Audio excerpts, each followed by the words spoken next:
we are doing a campfire discussion panel with our ORVO executive administrators. Carlos is here. Raise your hand. Carlos, say hi. Ellen. Hello. Hello. And Nikki. Hi. If you have any questions about being a transient or seasonal camper, please raise your hand and I will come and ask you those. We did a survey. First of all, how many here are from on ORVO already? Members of ORVO, Ontario RV owners. Excellent. Those of you who are not, we hope you will join us free of charge. Sometime if you want to look and check us up on Facebook. We have, so with that, if you have any questions about that, I will come and ask. Otherwise, I've asked these questions out to our ORVO-ites, I call them. And hey, I don't have authorization to do this, but we're going to do this anyways. I think we should have an ORVO hand signal, no? Driving down the highway, ORVO, ORVO, hey?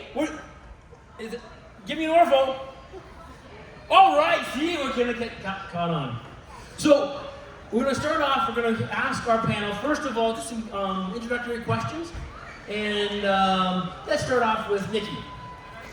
I'm going to ask everybody, actually, just going starting off with you, Nikki, we'll go across. What is your very, very first memory of ever camping in your life? Had to have been about 4 years old, and I was camping with my parents, Lake Ketchikoma. Not many people know about it. My aunt and uncle had a cabin, but my mom and dad had like one of those car top campers. Like not even a pop-up camper. Like it literally was on top of the roof of your car. I remember thunderstorms, lying there crying between my mom and dad saying, I'm never doing this again. It may have taken me 30-something years, but I'm loving it. Was that in a tent then?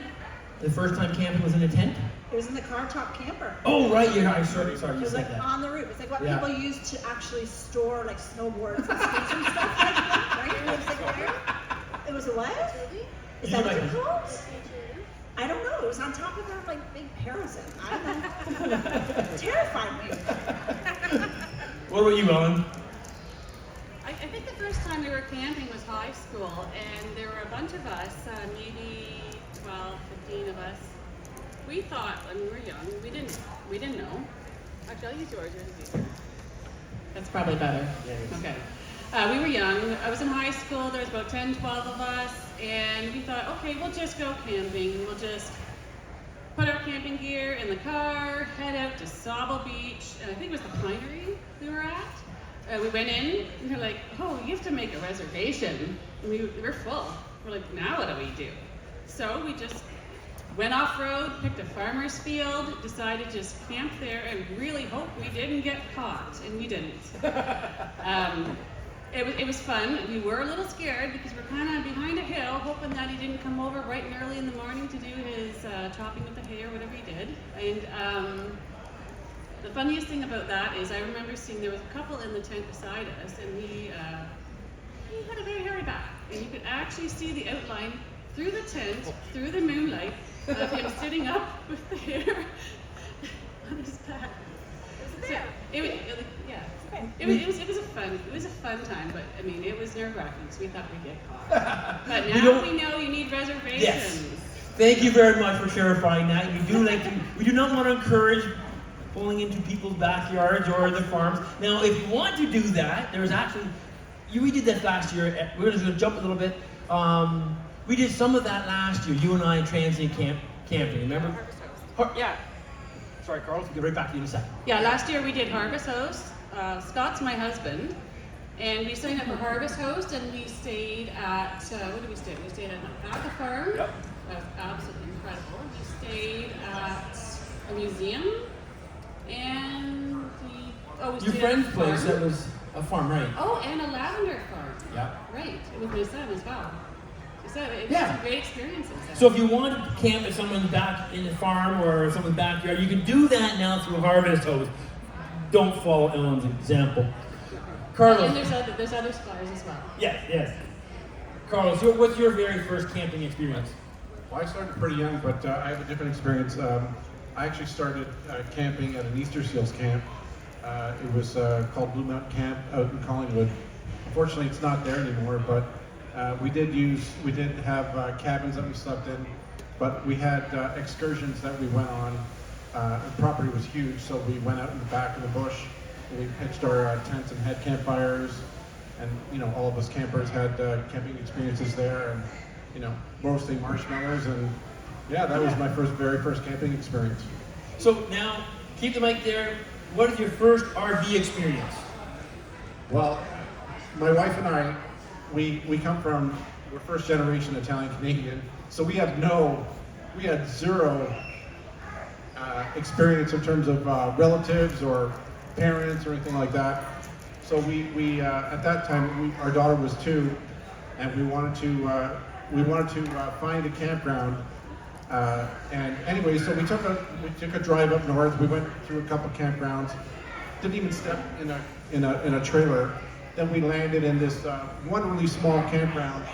We stepped foot in the trailer, and within 20 minutes, that was the first trailer I stepped in. And 20 minutes later, we bought it. What kind of trailer was it? It was a 40-footer older destination trailer. Okay. Backed onto a wooded lot. Nice. A wooded lot in a seasonal campground, private seasonal campground. It was fantastic. First RV that we owned. Okay. What about you, Alan? What's the very first RV you ever owned?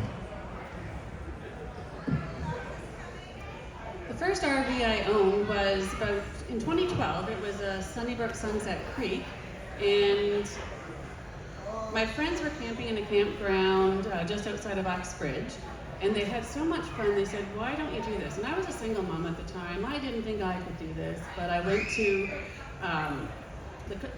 bought it at the RV show. I walked around, I looked at a bunch of them, and this one gentleman at Rustin's, he spent the time with me, and I was just a young kid. I came in my tattered jeans, my really rough shoes. I looked like a bum. But he spent the time with me, and I was nervous. I didn't make that step, but then the next day I thought, this guy really worked for it. So I actually drove out from Bradford all the way to Burlington, right? Yeah. And I said to his boss, I said, I need to speak to this salesperson, because he was so nice to me, and he spent the time with me, and unfortunately he wasn't there, but I got exactly the same show deal, and I took that to the campground and spent about 2 years there. And since then we've had 7 RVs. We've flipped them, so it's been a fun journey. Excellent, thank you. And Nikki, what about your very first RV? Take Ellen's microphone. Our very first one we bought in 2020, so probably the newest camper of our group. Didn't even know camping was a thing during COVID until we tried to book a campground. We had the trailer and nowhere to go. So real easily found the hang of it, and we bought a 42-foot toy hauler. So your very first one was a small one.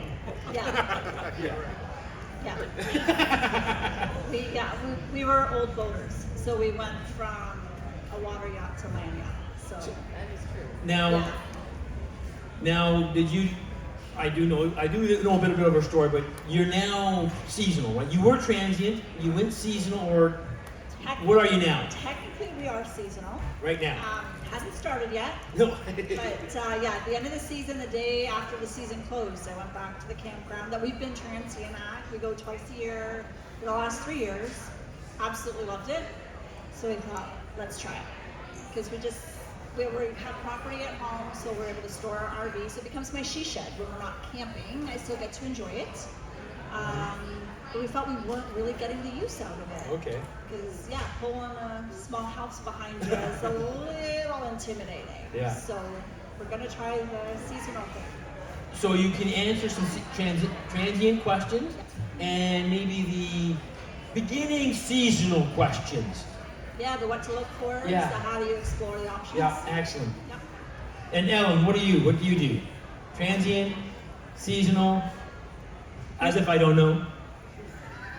First of all, I'm just going to say I have been in Nikki's trailer, and it's a beast. I could not pull that thing. There is no way. Even if I had like a bus license, I'd be afraid to pull that thing. It's humongous. That's why I asked for medication.